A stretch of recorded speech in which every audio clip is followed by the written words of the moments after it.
Halo semua, kembali lagi bertemu dengan saya, Yuda Mardawidana. Hari ini kita akan membahas materi bahasa Indonesia, yaitu kalimat perintah. Apa itu kalimat perintah dan bagaimana penggunanya dalam kehidupan sehari-hari? Mari kita pelajari.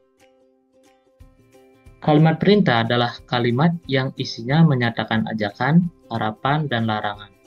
Jadi kalimat perintah ini adalah kalimat-kalimat yang bersifat mengajak, harapan, dan ada larangan. Jadi bagaimana jenis-jenis kalimat perintah? Jenis-jenis kalimat perintah ada beberapa. Yang pertama, kalimat yang sifatnya menyatakan ajakan. Biasanya dimulai dengan kata ayo, ayolah, mari, atau marilah.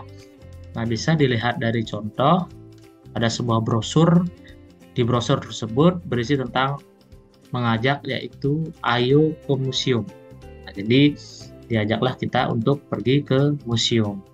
Misalnya contoh lain, ayo belajar. Itu merupakan kalimat perintah yang bersifat ajakan. Lanjut, yang kedua adalah kalimat yang sifatnya menyatakan harapan. Biasanya dimulai dengan kata hendaknya atau harap.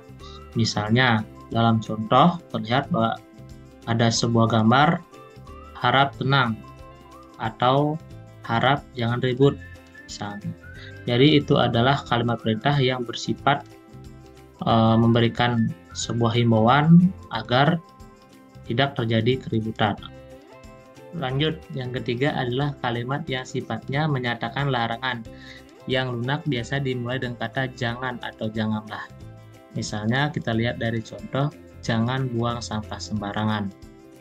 Atau misalnya, jangan membawa makanan ke dalam perpustakaan. Nah, misalnya seperti itu. Jadi, itu adalah kalimat perintah yang sifatnya menyatakan sebuah larangan yang lunak atau biasanya disebut sebagai larangan yang masih bisa dipertimbangkan. Lanjut, yang keempat adalah kalimat yang sifatnya menyatakan larangan yang keras atau biasanya dimulai dengan kata dilarang dan dapat diikuti dengan sanksi. Misalnya dilarang menginjak rumput. Nah, ini merupakan suatu larangan yang seharusnya kalaupun dilakukan akan mendapatkan sebuah sanksi.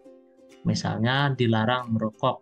Itu pun juga merupakan sebuah larangan yang bersifat keras, di mana kalaupun itu dilakukan bisa mendapatkan sebuah sanksi. Nah, jadi itulah jenis-jenis kalimat perintah. Semoga bermanfaat dan terima kasih.